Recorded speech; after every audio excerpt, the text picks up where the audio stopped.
তোমরা আমাকে পাগল ভাবছো? হ্যাঁ, তোমরা আমাকে পাগল ভাবছো? গ্রাম থেকে মুড়ি নিয়ে খাচ্ছি বলে তোমরা আমাকে পাগল ভাবছো?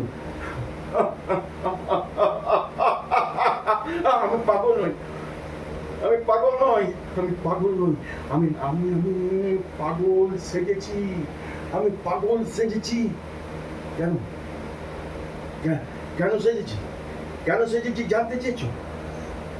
চাইছো জানতে কেন সেজেছি? ও ও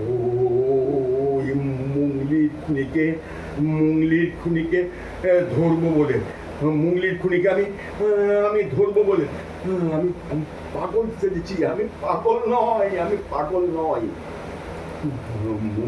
মুঙ্গলিকে মুঙ্গলিকে কে জানতে চাইছো? মুঙ্গলিকে জানতে চাইছো? তবে তবে তবে শুন শুন, আমি আমি আমি বলছি মুঙ্গলিকে, আমার আমার ওই ঘরের ধারে একটা বকুল গাছ ছিল, আর একটা একটা একটা একটা শিউলি গাছ ছিল। ওই ভোরবেলায় ভোরবেলায় একটা একটা মেয়ে ওইটাই মুগলি, ও আসতো ফুল কুড়াতে, ফুল কুড়াতে আসতো। হ্যাঁ, শিউলি ফুল কুড়াতে আসতো। দেখতে দেখতে বেশ সুন্দর ছিল, গায়ের রংটা ছিল শ্যামবর্ণা, গায়ের রংটা ছিল শ্যামবর্ণা। আমি জানলা খুলে তাকিয়ে দেখতাম ওর ফুল কুড়ানো। তারপরে একদিন কৌতূহলবশত ওকে জিজ্ঞেস করলাম এত ফুল তুই কি করবি? ও বললো, কেন আমি মালা গাঁথবো। তো তুই মালা গেঁথে কি করবি? কেন তোকে পড়াবো।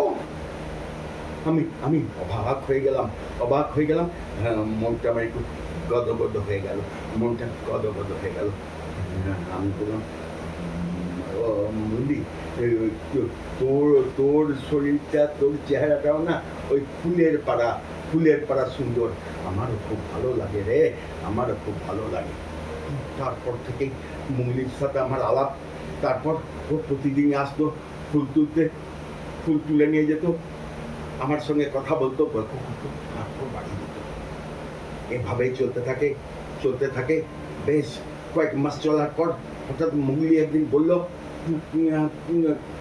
তোকে আমি ওই বন থেকে মৌচাক ভেঙে মধু এনে কাল খাওয়াবো।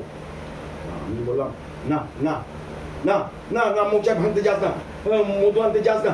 বলছেন, না না, আমি তোকে ভালোবাসি, তোকে মধু খাওয়াবো। আমার কথা শুনলো না। তো দুদিন পরে বনে গেল মৌচাক ভেঙে মধু আনতে।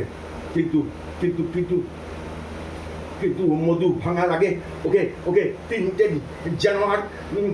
জানোয়ার চেপে ধরে ওকে তো পাচার করে মেরে ফেলে। অনেকক্ষণ মহিলা আসছে না দেখে ওর মা, পাড়া প্রতিবেশী সব খুঁজতে বেরিয়ে ওই বনের ধারে ওর বডি দেখতে পাই। পুলিশকে খবর দেয়, পুলিশ এসে বডি নিয়ে যায়। কিন্তু কিন্তু জানোয়ারগুলো এখনো ধরা পড়েনি। তাই তাই তাই আমি ভাবছি আমি পাগল সেজে ওই খুনের জায়গা ধারে দিনের পর দিন কাটাবো। আমি জানি খুনিরা যেখানে খুন করে সেখানে একবার আসবেই সেই জায়গাটা দেখতে। যখনই দেখতে আসবে তখনই আমি ওদের ছবি তুলে নেবো। ছবি তুলে নিয়ে সেই ছবি পুলিশকে দেখাবো।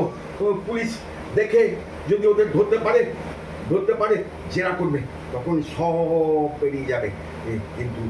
কিন্তু প্রভাবশালীর চাপে যদি পুলিশ না ধরে তাহলে আমি কিন্তু ছাড়বো না। আমি এইভাবে গিয়েই সেই জানুয়ারির দিকে ধরবই। তোরা দেখে নেবি তোরা দেখে নিবি আমি পাগল নয় রে, পাগল নয়, পাগল সেজেছি, আমি পাগল সেজেছি। নমস্কার।